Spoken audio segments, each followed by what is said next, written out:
We got our first episode that times out above 45 minutes, 50 minutes to be exact. We're in for a doozy today.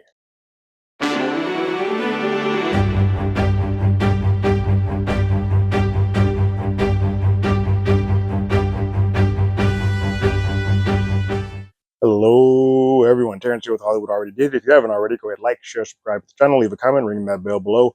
Anytime we have something, you will be among the first to know. Clearly, still on vacation. The gods of Apple decided to do an early release this week and put this out on Wednesday as opposed to Friday because of the Thanksgiving Day holidays. However, my episode 2 review was late, and so the second that I was uploading and putting that up, I was able to watch episode 3, and I was like, well, crap, I can't. I'm not going to put them out back to back. And then Thursday was the holidays and prep for all of that stuff. So still coming out on Friday, but I'm actually getting to you on Friday because I watched this on Wednesday, and I'm glad I did. I appreciated both episode 1 and 2, spending some time in 18, spending some time in 17. I appreciated that.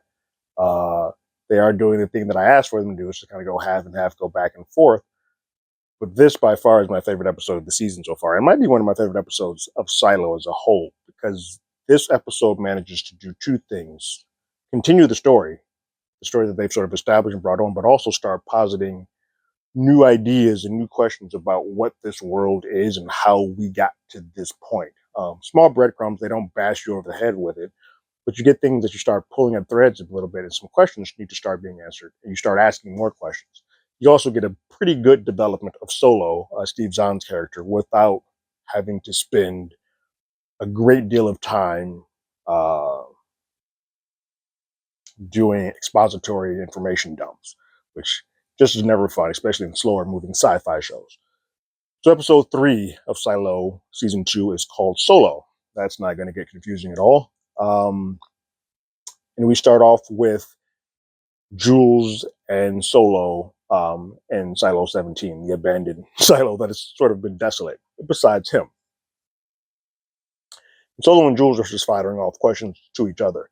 Solo is trying to figure out where Jules comes from, and so we sort of get the information that there's about 50 silos. He splits that number off quite easily. It's clear that he is a historian on silos. I guess being stuck in that vault, he's had time to look over the order and kind of know the rules of what all these silos are. So he's like, you're in the 50th. He says, which silo are you from? Jules doesn't know the number, but he's kind of like, well, which way was the sun facing? Like, was the wind coming from this way? He's kind of like, you can tell that he knows where you're coming from. He's like, well, there's only like 3 silos within the area.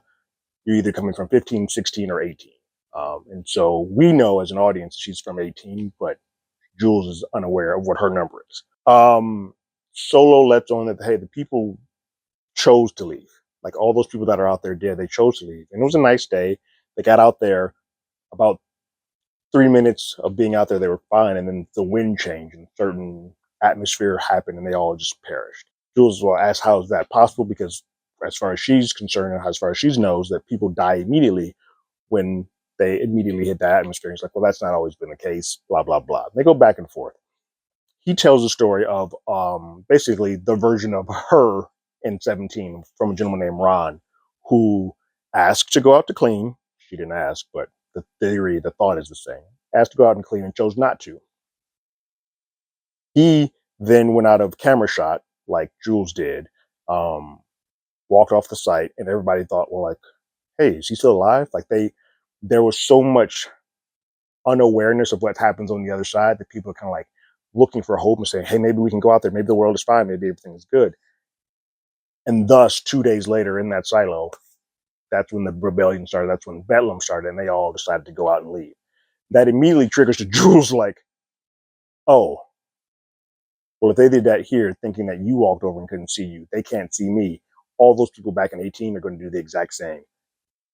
Well, shit, I need to get back there. So what I said before is like, she's going to have to try to get back there because she realizes now they're going to follow suit and try to start this rebellion and get back there. She needs to get back there to be like, hey, it ain't safe out here. Y'all shouldn't be coming out here. Jules asked, like, did Ron give any information to say, like, did he write anything that said it was safe? It's like, no, he wrote liar. They wrote liar. It just sort of groundswelled up because they didn't know where he went. And because they didn't know where he went, they didn't actually see him die. That left too much of the open-ended thought that he might just be perfectly fine and living out there. So Jules immediately is like, well, I got to figure out what to do. Back at 18, we see that crap is getting real fast. They are starting to now arrest people based on who's tagging the JL signs all over the place. The Juliet lives signs. Bernard sort of put this decree down to arrest folks. And so there's a woman named Evelyn who lives in Mechanical. Her son, Teddy, has been arrested. This is probably the one piece of I know why it's here. There's some threads that sort of come in response to this, but this is the one piece of this episode that I could have done either without or cut back some. The graffiti piece just didn't really add any much, but it does add some character beats to other people. It has a sort of direct effect on them. We then see Bernard and Meadows enter into the vault to sort of have a conversation. Meadows lets on that she doesn't really want to be in the vault. Bernard is trying to have her read some passages of the order, and she's like, look, I don't really F with that. I've tried to forget most of the order, but I do know a couple of things. I do remember a couple of things. I do know that the whole passage says that if someone does not go out to clean, blah, blah, blah, we got to prepare for war. I also do know that we need to crack down on graffiti, especially any graffiti that is leading to the start of a rebellion or is leading to glorify the person that wound up leading, which this one's sort of doing both.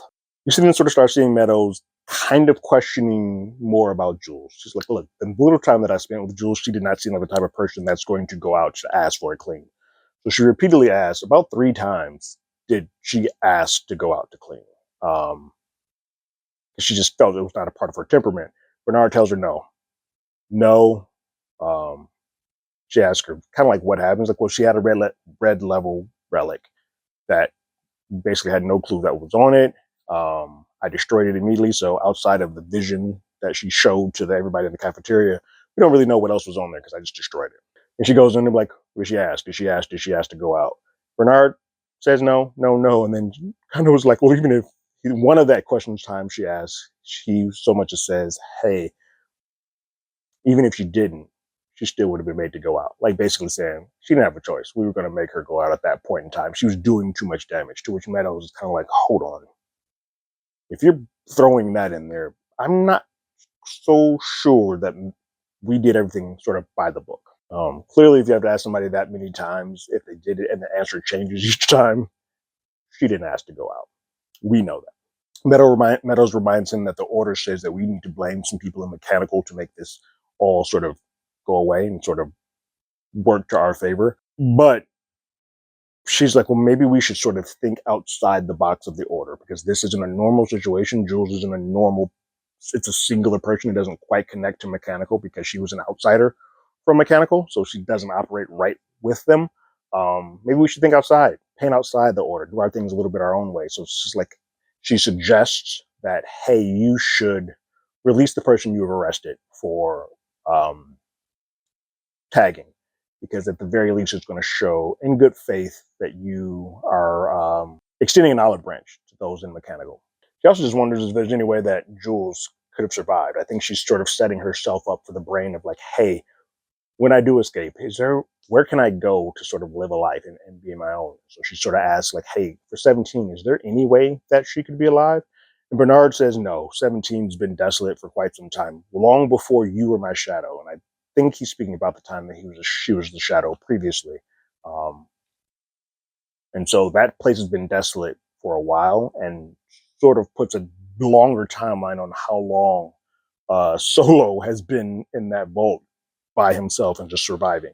We get it back and forth with Bernard and Sims where they start talking about a drug that they were using, either to medicate anybody that has sort of associated with Jules and finding that old relic or secluding them. Patrick Kennedy being the main one that still has not been fully drugged, but is secluded. And the thought or they posit the introduction, they sort of mentioned this before, but the introduction of a drug that is just make your memory erase, like you'll forget everything. It doesn't seem like they can control maybe how much dosage they give sort of controls how much you forgive. Sort of seen some of this before, basically go into a catatonic state. But this drug probably is how a lot of people got into place where they just don't remember relics. They don't remember basic funk birds. They don't remember. Like, there's a lot of things that happen for this world to assemble that this drug probably goes far beyond just being used in doses to make one person forget. They may have made an entire community forget to sort of be input into a silo like this. But Sim so much as threatens Patrick Kennedy to say, "Hey, real quick, I need you to do me a favor. I'll give you this drug so we can forget the relic and forget what we did to your wife," which is the bigger thing for him. He's sort of been in this funk because of what Sims and the Raiders have done to his wife and killing her. So if he can forget that, he's like, "I will do whatever it is that you want me to do to give me that blessing." We don't see what that is till the very end, but he is put off on sort of a mission to go do that. It is unclear at this point if that is a Bernard ask or if that's a Sims acting on his own ask. Um, I'm leaning more towards Bernard and Bernard playing two levels, because the ask that uh, uh, Sims is asking Patrick to do directly goes against what Meadows just asked Bernard to do in releasing the prisoner. We go back to Silo 17, and Solo has left some chicken stew outside of the vault. So what we learn here is that anytime no one is in sort of the vicinity of the vault, Solo does come out. So he's not in there forever and locked away, but he sort of can see cameras, he can hear sounds. If someone's not in his vicinity, he'll open up, step out. But if so, then he's closing the doors up. So when Jules was going to go look for a suit, which is what she was going to see, so she could find any type of suit to find so she can make her way back out to the world to go see her group in Silo 18. She doesn't find anything. She comes back and she eats some of that stew. And they have another discussion. She lets her know that, hey, I didn't find any suit parts. I didn't find any suits intact, but I did find parts here and there that I could try and put together, but they're not quite going to do what it is that I need them to do. So I got to find or think of something else. To that point, that Solo asks, like, hey, why didn't you clean? She's like, because I wasn't going to, because I saw the recording and that I had seen on the relic. I'd seen that in my visor. Like, I knew exactly where those birds, she didn't know what the words were, but like, I knew exactly where those birds were. It's important. He did know what those words were. She didn't. So clearly he is learned of the world outside of these silos. But he gives her the word birds and he says, yeah. And she's like, I wasn't going to clean because I knew that everything that was happening, that they were feeding it to me in my visor, and it was a lie. So I wasn't going to perpetrate that lie back to the people. I did not realize that if I did not give them word that I told them that that was a lie, and then I just disappeared, I didn't realize that that's going to galvanize a group of people to do what these folks here in your group, in your silo did. And he gives her an assurance, like, of course you didn't. Like, there's no way you could have known that that's what's going to happen for this. Jules asks, how did you get in there? And how long have you been in there? And he kind of doesn't answer. She brings up that the bodies that are directly outside the vault, this is a big piece, the bodies that are directly outside the vault are fresher than the bodies that are exiting the silo. It's like these people have come here more recently than those. He shuts down for a little bit. He does not answer that. He's like, nope, I'm not answering that. Then she sort of gets him back in good favor. She says, I thank you for the food. I appreciate it. You didn't have to do this. Thanks for being nice. And like, well, I wasn't doing that for being nice. He was doing it because his sanity is so broken. It's like, I don't know if you're a figment of my imagination or not. I don't know. And so I did that to see if you were real, because I know that I made the food and I know that I put it out there. If I can see you actually eating it, then I know that you are real. She then asks, does he imagine people? And he closes it up again and shuts down. So this back and forth keeps happening. We go back to 18 and we see Knox spying. Actually, Knox has Cooper come down about Shirley, and Knox checks him like, hey, I thought I told you to go spy on Shirley. You're not giving me the information back. And Knox tells him, like, I didn't just send you as a spy, I sent somebody else. And they tell me you're not giving me the information. And he's like, look, I need you all to talk to each other. Just have a conversation with each other. Their heads are not in a place right now to make that happen. Meadows checks with Billings about his report and asks him, like, hey, have you finished your report? And he's like, no, I have not. She continues to ask the question about, hey, did Nichols ask to leave the silo? And he's like, I don't know. Everybody who I've spoken to thus far has corroborated the story and said that that has been the case. But I still have a couple of arresting raiders of that day to speak with. And she's like, okay, cool. When you get that report finished, can you bring it to me first so I can see it? I would greatly appreciate it. It's like, yes, I will do that. He also mentions to her that he has the syndrome, which was a big key piece of the first season, why he didn't feel like he was a person that could take the sheriff position well, because he has the syndrome. And Meadows, quite frankly, was like, I don't think the syndrome is a real thing as far as an affliction of the body. I think it's an affliction of the mind. I don't think humans are meant to be in this situation. I don't think they're meant to be trapped underground and this world without seeing daylight or sunlight for years. I think this is a response that your brain is giving to this entrapment. It's a fun thing to do, and it comes back a little bit later why she kind of is operating under the auspice of somebody who has more knowledge of the outside world than she's letting on. So Billings follows up with some of those officers. He finishes the conversation with all of them. One of the officers, however, gives some information that says, hey, if the other arresting officers say that Juliet asked to leave and go clean, then I'm going to go with them. If they didn't say that, then I'm not going to go with them. So it's not either a yes or a no. It's very unsure, because she doesn't want to be a person that is put on as lying. She's just going to go with the flow of everybody else. So he delivers that information to Meadows and gives the information that while he was bringing Nichols up the silo, Nichols said to her, like, I never said I want to go out and clean.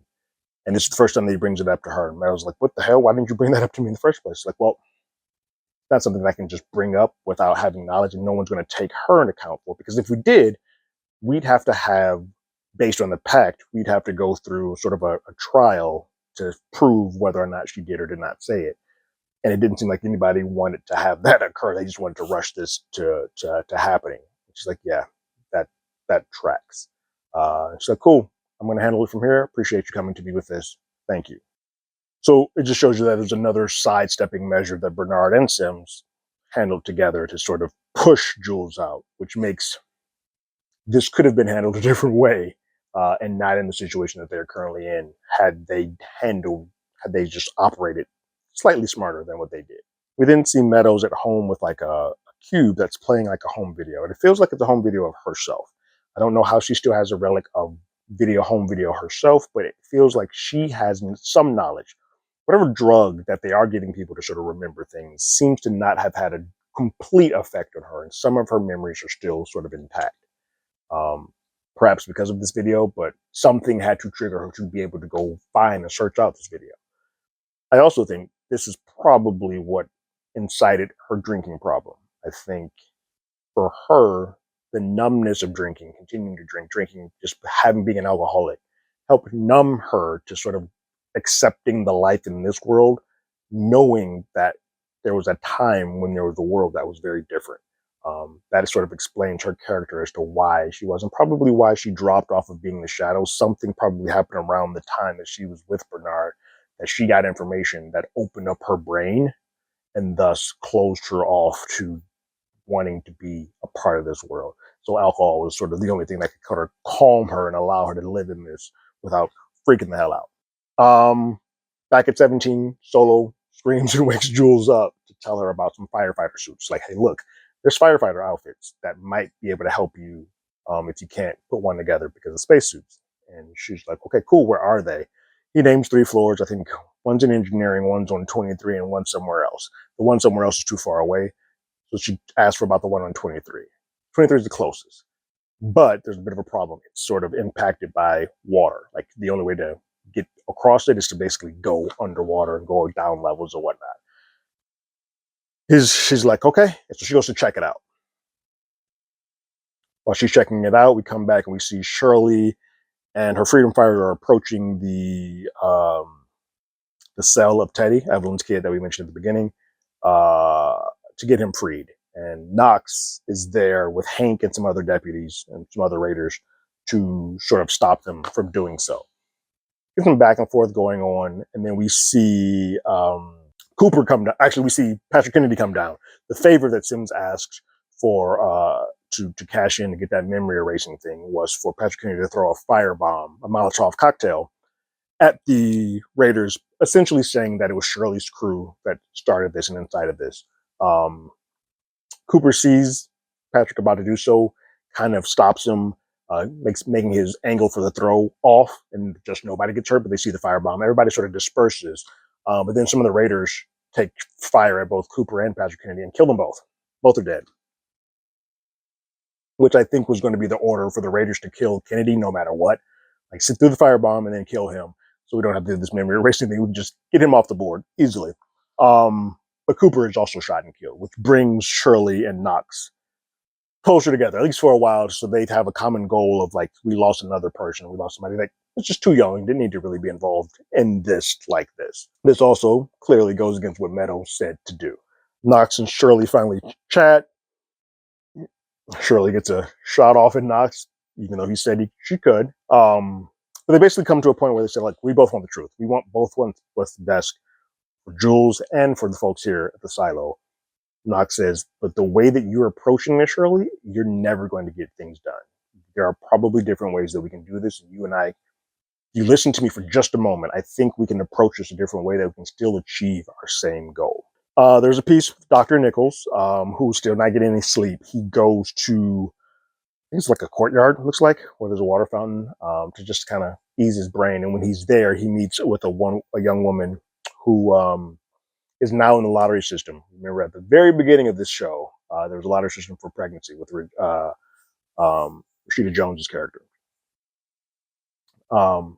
This young lady's now been put in the lottery. So, like, they're doing this whole pomp and circumstance because they lost one community member. Somebody left or is removed, so they can now add one more back to the system, in the ecosystem of Silo 18.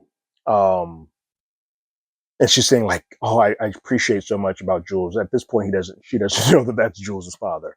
It eventually comes out that he is. She kind of feels sheepish and sad, but he's kind of like, no, I appreciate you, and I hope for the best for you. He goes to look at the records to see what the plan is for this young lady, and it's to basically lie and say she's not getting approved for being taken off birth control. She still is not allowed to have kids, so on and so forth. And so when he actually does the surgery, he ignores all of that and takes her birth control out and allows her to be able to procreate.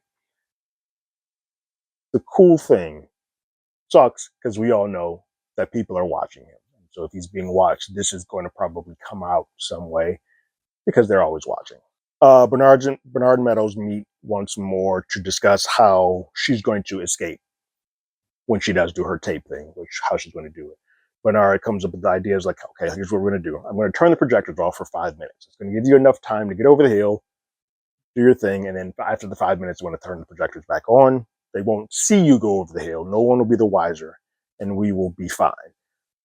To that point, that Bernard says, I need to get your measurements, and I'm going to tell the people that I need a prototype suit for my shadow. Like, everybody who's number one, his position in the shadow, supposed to have a suit. So I would tell them to have a suit, and I will get the measurements for them so I can send to them without them doing it yourself, so they don't see that it's you. Look, everything that he's peddling right now, I'm not selling. I feel like Bernard is very much not on the up and up. I don't trust him. I don't trust that he can put Sims into place to do what he did as far as with Patrick Kennedy. He's playing a lot of sides. And so I do think that Meadows is smart enough to keep doing these chin checks to just test the water a little bit to see, do I trust you? Do I? And she keeps checking him, and she's like, I thought we were going to let that kid from Mechanical go for tagging. He's like, well, I did. She's like, cute. You did it after there was a shooting and a firebomb. 2 people are dead, firebomb, and then you let him go. We could have done the olive branch to them before this. It's like, you are still following the steps of the order to the T. And I've asked you to not do that. She asks, is this on you? She's like, this isn't just my doing. And she calls him a liar. And she didn't ask about the Jules question again. She's like, did Jules ask to be let out? Because now she has more knowledge. She knows that Jules didn't. She knows that there's a person who's kind of lying, toeing the line. And she goes silent after she asked that time. It's like, I'm not answering it. Which is a telling thing. It's an answer. She tells him to get out and, like, don't return until you got my tape and my suit. Otherwise, we don't need to have a conversation anymore because you're already bullshitting me, and we're done here. Last piece of this episode is Jules returns to Solo after she checks out the impasse that she has in 23 to get those fire suits. She thinks she can get the suit, but to get the suit, she's going to need Solo to help, and she's going to need him to come out and give him a hand. He's like, "I'm not opening this vault. I don't open this vault under no circumstances." And she's like, "Well, you brought me the chicken soup, so I know you come out.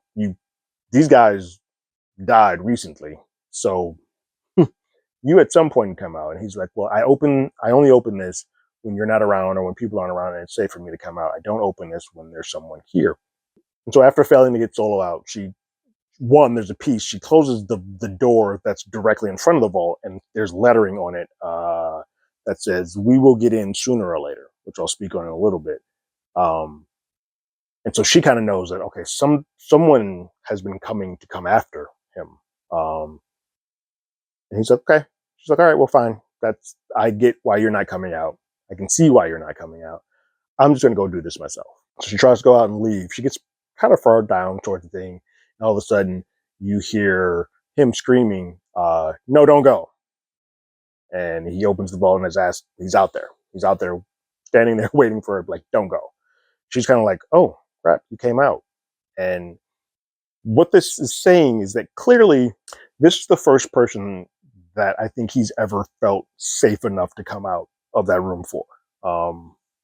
First person that clearly wasn't trying to harm him. Her whole goal, and he knows this because he's asked multiple questions, is to go back home, to go back to 18. And so this person doesn't offer any violence towards him. So he feels comfortable with her. It's also probably the first person that he's had any contact with in forever. And so it's a human body. So he's like, wait, I don't want you to go. There's a human connection there. I do wonder what happens when she does actually decide to, "Hey, I've got everything that I need here. I'm going to go." Like, I don't know what he becomes then. Does he let her go? Because that human connection for him is so real. And he has been imagining people, imagining things. If she leaves, is he going to let her go easily? It's clear that he has a violent streak in him because those fresh bodies are there for a reason. Speaking of those fresh bodies, I do think that's how the episode ends. But it does posit the question that there are some people somewhere, whoever came up with the order, whoever has designed these 50 silos, there are people somewhere that know that Solo is still alive in 17. So those fresh people that were there were probably sent to sort of wipe him off. Like, hey, he's an anomaly. He somehow is still alive. Go take care of that, just to clean that silo up altogether. Maybe even reuse that silo. Who knows? But they know that silo needs to be completely deadened. And because it's not, they're going to keep sending people there until they do.